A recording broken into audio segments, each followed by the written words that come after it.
Bismillahirrahmanirrahim. Assalamualaikum warahmatullahi wabarakatuh. Salam sejahtera untuk kita semua. Om Swastiastu, Namo Buddhaya, salam kebajikan. Hai Sobat Senjata semua dimanapun kalian berada. Pada kesempatan podcast kali ini kita kembali lagi di dalam tema Ngopi, Ngobrol Inspirasi. Pada tema kita, kesempatan kata pada hari ini, kita kedatangan tamu istimewa, jauh-jauh datang dari Jakarta. Beliau ini adalah sosok pembina BKK dan kewirausahaan di SMK Negeri Jawa Tengah di Pati. Beliau adalah pembina eksternal kita. Tanpa berlama-lama lagi, marilah kita sambut Bapak Udin Saifuddin. Ya, terima kasih kepada Ibu Bintari yang telah mengundang saya ya untuk datang ke sini. Siap. Dan juga alhamdulillah hari ini ya saya bisa bertemu. Tentunya tadi sudah sebutkan nama saya Udin Saifuddin dan saya sebagai pembina eksternal ya dari SMK Jateng. Tentunya saya bersyukur ya dibuat kepercayaan ya dari sekolahan. Tentunya juga ingin istilahnya membagi ilmu kepada anak-anak kita atau adik-adik kita ya supaya kedepannya bisa lebih baik lagi dan juga bisa juga terjalin hubungan baik ya dengan industri. Nah kebetulan juga kami bekerja sama dengan Auto 2000 dan hari ini juga ya kita sudah coba ya untuk berdiskusi tentang industri ya dengan Auto 2000 khususnya di bagian body repair. Jadi kalau dari saya sebetulnya dari teknisi ya. Dari teknisi di teknisi general repair atau di bagian engine saya 10 tahun. Iya, ini mungkin langsung ke perkenalan gitu ya Bapak. Iya, karena mungkin teman-teman yang di luar sana mungkin belum tahu, belum kenal nih siapa nih Bapak Udin di balik dari karirnya BKK SMK Negeri Jawa Tengah di Pati sekarang, yang bisa kalian juga lihat di website kita ya, website kita SMK Negeri Jawa Tengah di Pati. Maka dari itu Bapak Udin tadi sudah diperkenalkan Bapak Udin. Kemudian mungkin tempat tinggalnya, kemudian ini Bapak kesibukan yang hari-hari sekarang. Ya baik, kalau tempat tinggal saya adanya adalah di Bekasi Selatan ya, di perumahan Patria Jaya di Jalan Semiraya nomor 14. Siap. Ya. Kesibukan saya setelah keluar bekerja dari Toyota Astra Motor. Selama bekerja di Toyota Astra Motor itu selama 35 tahun lebih 3 bulan. Luar biasa. Ya. Nah, terus juga setelah itu saya bekerja sama lagi dengan LSP ya, LSPTO, dan sampai sekarang setelah itu juga saya pernah bekerja juga di Carvik ya, yang di Jawa Tengah. Carvik, kurang lebih 2 tahunan kurang gitu kan. Dan itulah ya selama ini, dan sekarang pun juga masih tetap saya berhubungan dengan sekolahan-sekolahan.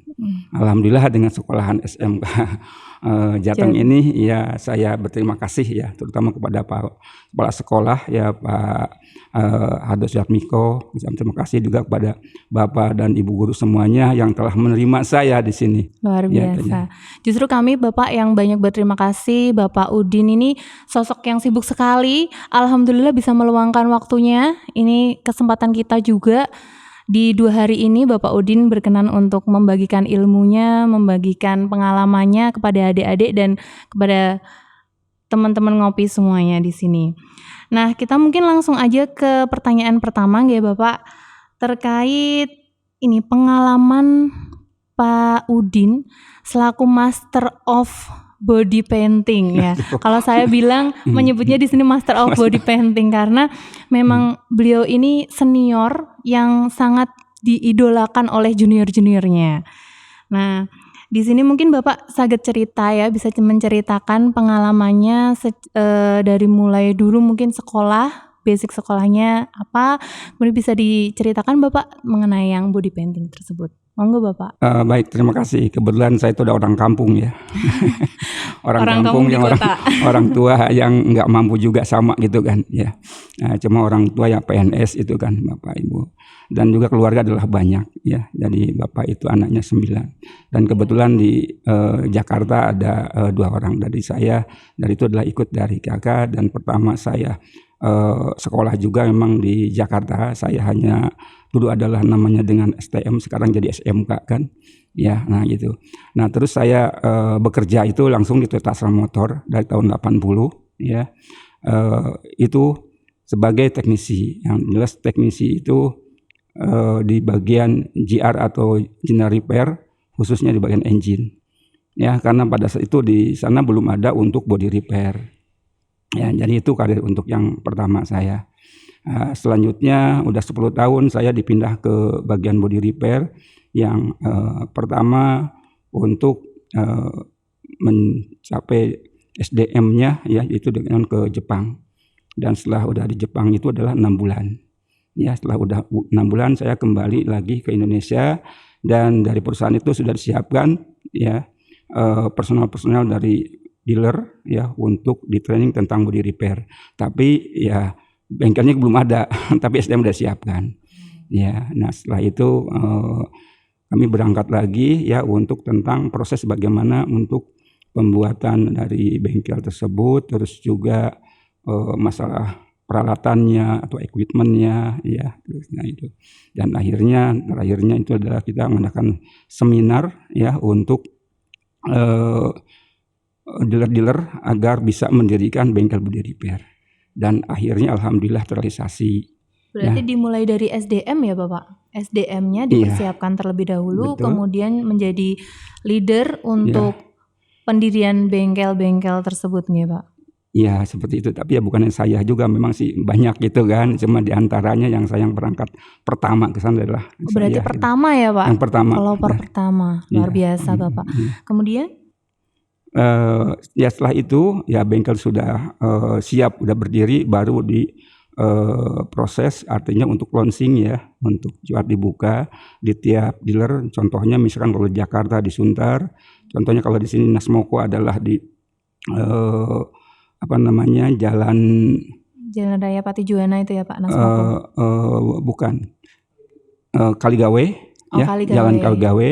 Nah terus Semarang. juga yang di Surabaya juga, terus juga yang di Medan ya. Jadi semua dulunya namanya BP Center, karena memang kalau untuk body itu hanya ada satu dari khusus itu, ya Bapak. khusus. Berarti tidak semua bengkel Nasmoko itu ada body dulunya. painter. Oh iya, dulunya awal-awalnya kan gitu, hanya satu dulu, namanya kan body center gitu. Kalau sekarang ya mungkin udah ada pengembangan, atau dikatakan development kali gitu sekarang, atau katakan kaijeng kesannya ya. Kemudian berkembang terus di 35 tahun bekerja, kemudian melanjutkan ke LPMP, ke LSPTO tadi ya, LSP. Ya. Karena gini, sebelum ke LSPTO sebetulnya kan saya diminta juga untuk Kemendikbud tentang LKS untuk body repair. Di tahun berapa itu? Tahun 2008 mulainya. Berarti itu awal dari LKS body repair. Kalau bagian general udah lama, dari tahun 92 ya body repair itu. Kemudian di sana Bapak merancang bentuk ujian LKS nasional. Seperti apa itu Bapak? Dari mulai bikin kisi-kisinya, ya, terus soal yang akan disampaikan, ya, terus bagaimana teknik penilaiannya dan bagaimana peralatannya. Setelah itu baru ada pengujiannya dan pelaksanaannya, itu baru nanti hasilnya ya dinilai oleh semua juri dan menentukan satu orang yang dapat juara nomor 1, dan tentunya dulu sampai dengan juara nomor 3. 1, 2, 3 nasional ya Pak skalinya ya berarti. Ya, luar biasa. Nah untuk dari 2008 ya Pak, 2008 itu tadi berarti sampai sekarang masih berjalan ya Pak, yang LKS-nya? Ya kalau LKS mungkin udah berjalan terus ya. Cuma karena saya kan udah pensiun ya, jadi pensiun. sudah lepas dari perusahaan dari Toyota. Oke. Dan sekarang yang megang adalah dari Daihatsu gitu. Oke, siap Bapak. Kemudian untuk setelah di LKS Bapak setelah mengerjakan proyek dari Kemendikbud, kemudian Bapak setelah pensiun aktif sebagai di LSP tadi kan, di LSP sama terakhirnya adalah di Carfit. Oh, yang Carfit. Ya. Berarti Carfit udah jenjang terakhir ya Bapak. Sekarang bantu kita untuk memajukan lagi BKK dan kewirausahaan SMK Negeri Jawa Tengah ya Bapak. Ya, terima kasih atas semua dukungan dan nanya itu. Mudah-mudahan bisa berjalan dengan baik. Kemudian tadi saya mendengarkan Bapak menjelaskan kalau ke Jepang 6 bulan. Nah, itu kira-kira apakah semua posisi atau karyawan itu bisa ke Jepang atau seperti apa Pak prosedurnya bisa Bapak Udin ini mendapat kesempatan untuk pergi ke Jepang? Ya. Karena awalnya kan tadi untuk mencari SDM tentang body repair. Jadi saya memang dipromot oleh perusahaan ya untuk berangkat ke Jepang dan nanti akan ada bengkel-bengkel untuk body repair khususnya di Indonesia ya gitu. Ya saya berangkat ke sana. Nah terus juga setelah itu pulangnya itu udah ada ya, artinya yang mau jadiin siswa ada tiap dealer gitu kan. Yang alhamdulillah dia berjalan. Ya. Berarti salah satu pendiri syarat-syarat dealer gitu ya Pak. ISO seperti itu ya, bukan? Ya Pak. Bukan. Ya bukan juga karena memang secara SDM dan equipment yang saya pelajari ya sama developmentnya gitu kan. Equipment sama developernya ya. Termasuk mobil yang tabrakan kan ada estimasinya. Ya, dari estimasi juga gitu. Dan kebetulan memang saya sudah itu juga ada di training centernya Toyota gitu. Jadi yang lebih lama ya tadi di training center Toyota saya sebetulnya gitu. Training center Toyota gitu Pak. Untuk tadi berarti Bapak ini sepertinya ini ya pengaplikasian dari Bapak Wikan yang menyebutkan bahwa SMK lulus langsung bekerja ya Bapak.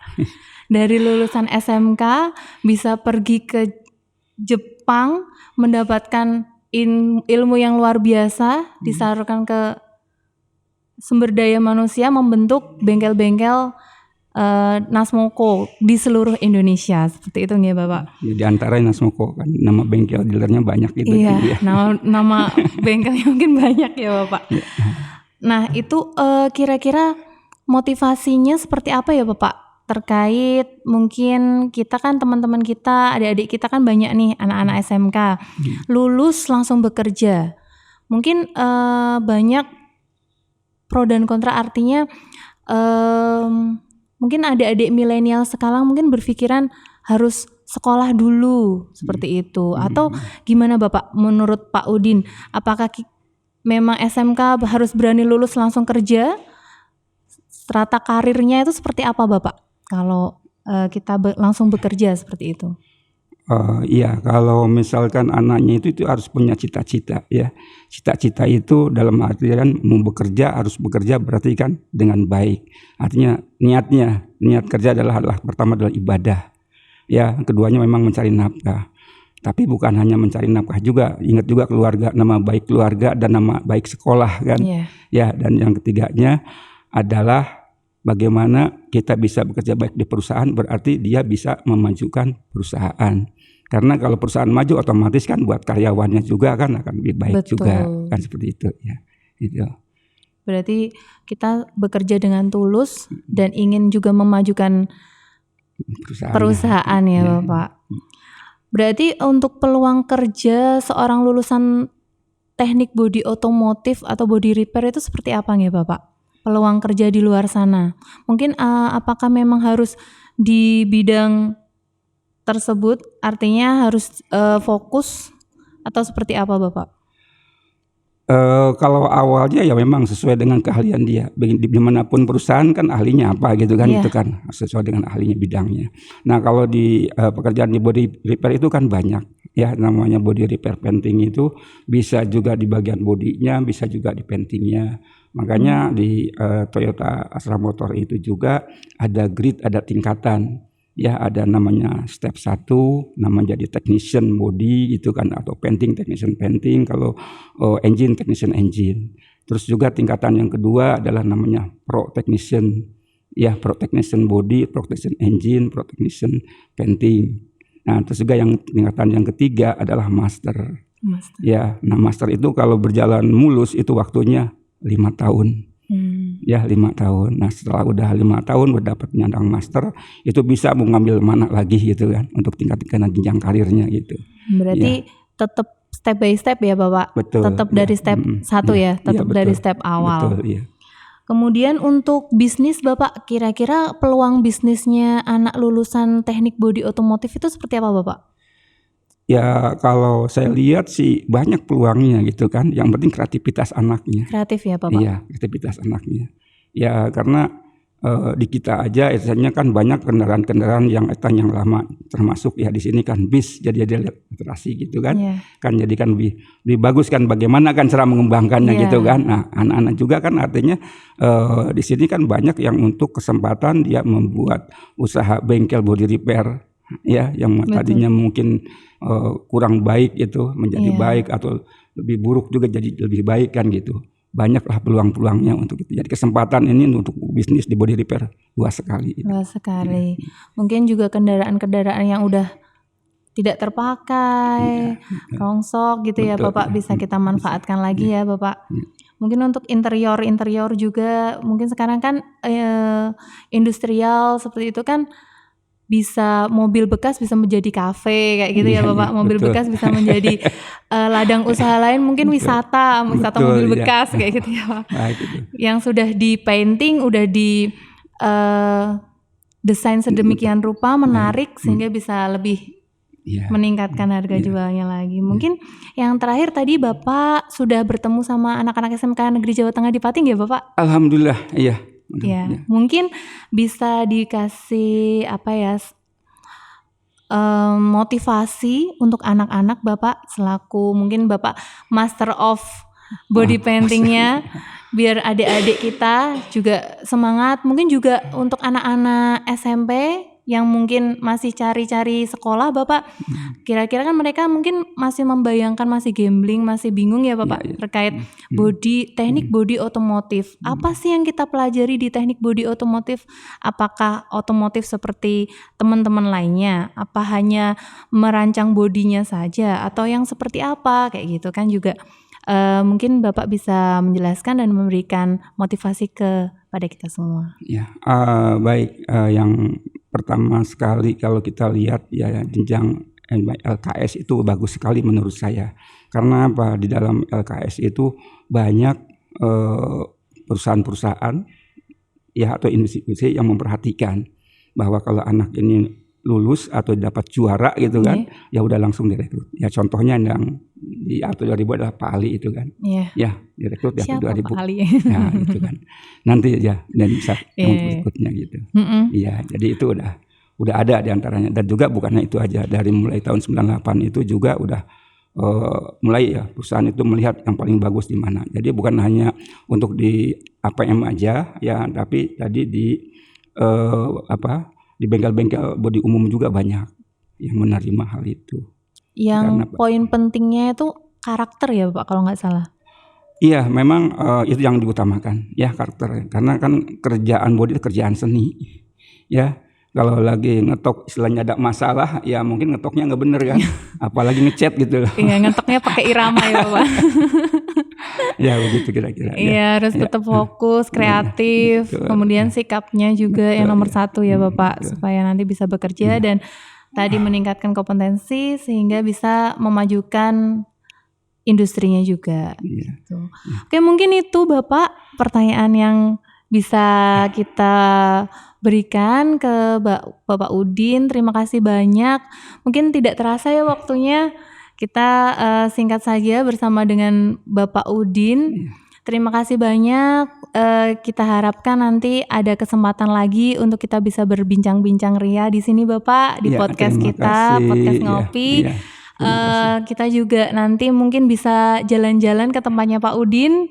Nanti kita bisa podcast di sana. Iya, baik, terima kasih Bu Rizky, Ya, dan terima kasih banyak. sama-sama. Ya, Terima kasih, Bapak. Ya, terima kasih. Oke, demikian ngobrol ngopi kita sore ini, hari ini. Sampai jumpa.